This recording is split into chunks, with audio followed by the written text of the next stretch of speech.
Good morning সবাইকে। সবার দিন খুব ভালো কাটুক আর সবাই খুব ভালো থাকুক।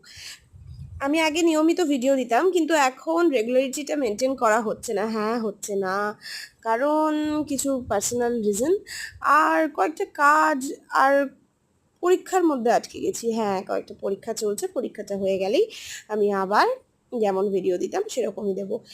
প্রথমেই আমার বাগানের গাছগুলো দেখিয়ে নিলাম, তারপর এই যে আমার গাছে লাল লঙ্কা হয়েছে, সবুজ লঙ্কা হয়েছে।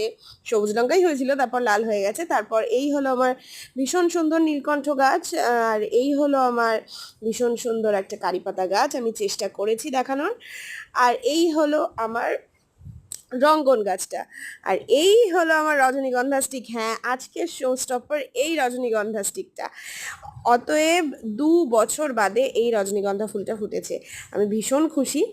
আর এই হলো আমার গোলাপি জবা, হ্যাঁ, যেটাকে আমি ঘাট ধরে দেখালাম, এটা হলো আমার শো স্টপার।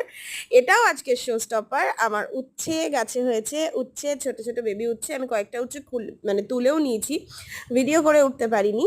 আর এই যে আবার বর্ষায় পুদিনা উঠছে আমাদের। আর এই হলো আমার কমলা লেবু, এক্স্যাক্টলি আজকে যে কটাই দেখালাম প্রত্যেকটাই আমার গাছের শো স্টপার। আমার বারান্দার প্রত্যেকটাই টবে হয়েছে। ওই কমলা লেবুটাও আমার টবেই হয়েছে, ওটা বিনবুলাহে মেহমান মানে আমার তুলসী গাছটা। আর এই হলো আমার গোলাপ ফুলের কুড়ি এসছে অনেকগুলো। আর গোলাপ ফুলটা আমি দেখানোর চেষ্টা করছি, এত সুন্দর এই রংটা, মানে কোনো কিছুর সাথে তুলনা হয় না, এই রংটা এতটাই সুন্দর। আর এইটা হলো আমার যে গোলাপ গাছটাকে মাথা মুড়িয়ে কেটে দিয়েছিলাম, ওখানে পাতা বেরিয়েছে, ওই গন্ধরাজ গাছেও পাতা বেরিয়েছে, এবং এটা মানি প্ল্যান্ট। হ্যাঁ, এরকম ভাবেই ডালপালা ছেড়েছে।